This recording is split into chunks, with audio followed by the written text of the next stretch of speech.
But first, let's start the show today with Peter Kennedy. He's been at the ABC political desk for so many years as an expert at what he's doing, and today he's on the couch thanks to the ABC. Welcome, Peter. Thanks very much, Fred. Thanks for coming in today, Peter. It's been an interesting election campaign so far.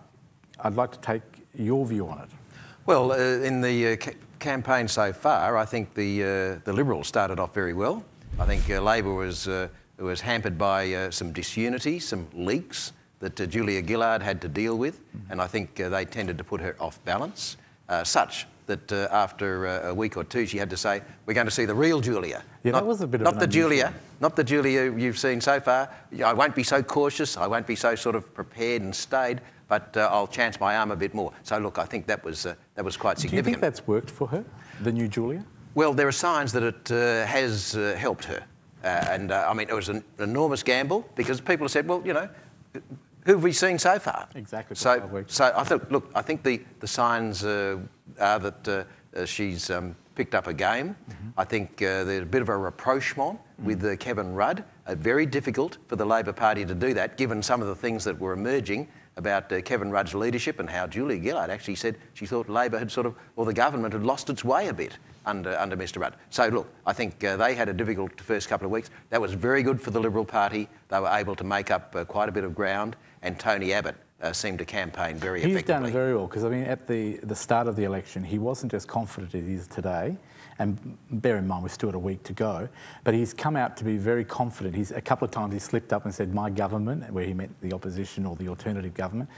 So do you think there's a sense of positiveness from the Liberal side, thinking they're going to regain government? Mr Abbott's been very disciplined, and his comments have been to the point. He hasn't run off at the mouth, as it were, as perhaps he has in previous occasions. And the comments that were used to sort of punctuate his sentences virtually disappeared. So look, I think he's run a very disciplined campaign, and he's very focused. And I think the final week is going to be terrific. Do you think opinion polls should be trusted, the ones that have been coming out? Because they've been not changing. The preferred Prime Minister is still Julia Gillard, but the preferred party seems to be the Conservatives.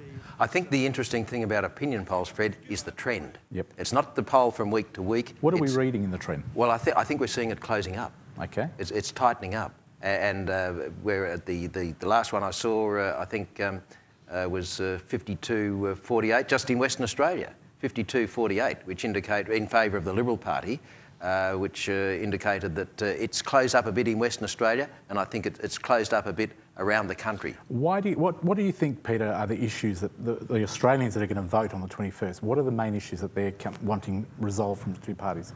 Well, I think health is a very big issue, and traditionally that's been a Labor strength. But Tony Abbott came out with a very strong health policy just recently, so obviously the Liberals hope to make up ground there. The issue of the boat people, the asylum seekers, that's a sort of a sleeper through the electorate. The mining tax, the great big mining tax, as Mr Abbott's been calling it, that's an issue in the resource states. So look, there's some of the things that are going to affect how people vote. Do you think Kevin Rudd's emergence last week into the election campaign, becoming a friend now and wanting to work for the party and being seen as a bit of a reversal from his recluse, didn't want to have anything to do with Julia Gillard, only wanted to run in his Queensland electorate? How do you think that's going to be read by the public? Very interesting, very important in Queensland, where Mr Rudd's a bit of a hero.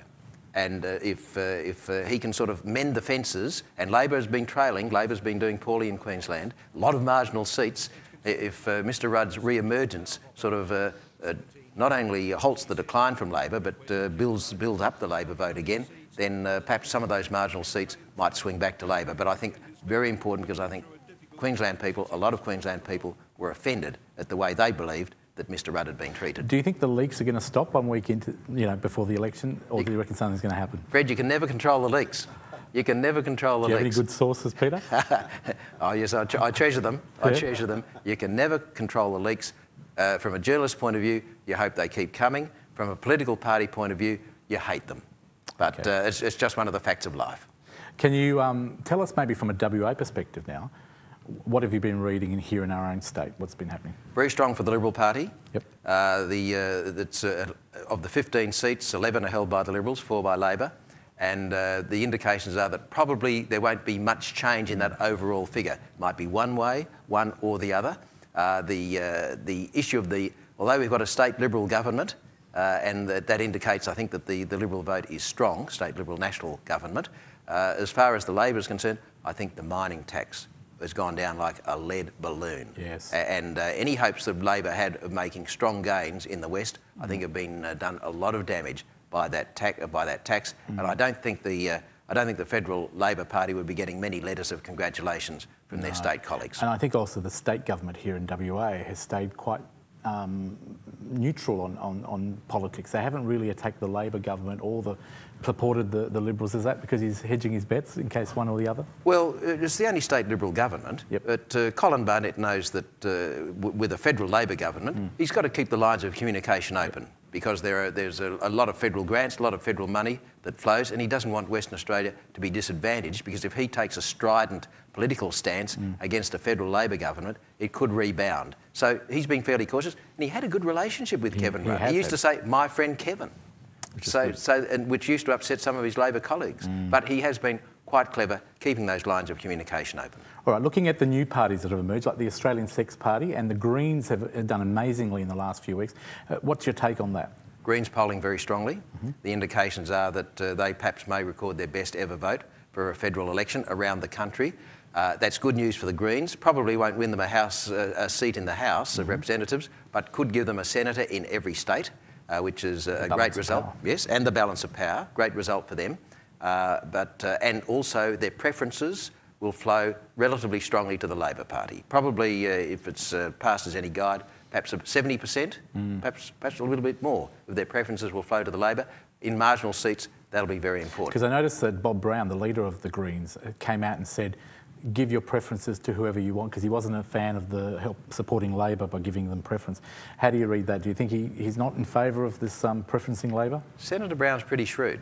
He knows that the bulk of the Green vote comes from what used to be the left of the Labor Party. But there's also a lot of people who previously voted Liberal who are attracted by the Greens' policies Could that hurt them? Conservation and the environment. Hurt the Greens? Or supporting the Labor Party, do you think Green voters would probably prefer the preferences didn't go to the Labor Party? Most Greens voters would be quite happy for them to go to the Labor Party. But there are those points. I see your point. Yep. And there are those who sort of come from the Liberal side of politics who'll vote Green. I mean, they have been referred to as doctors' wives, Fred. But I'd hate to meet a doctor's wife after having said that. But nevertheless, look, a strong Green vote, good for the Greens naturally, but also, generally speaking, because of the way the preferences flow, good for Labor. And what about the Sex Party? How do you think they'll go? Because they're a new force in this election. I'm going to watch the Australian Sex Party with a great deal of interest, Fred, as to the support that they get around the country. I mean, they've campaigned very enthusiastically, say that the federal government is far too conservative on issues that are dear to them. So, look, it will be interesting just to see the level of support. And if they get a member in, probably not this time, but fascinating to see how it goes. Could be interesting in the Senate anyway.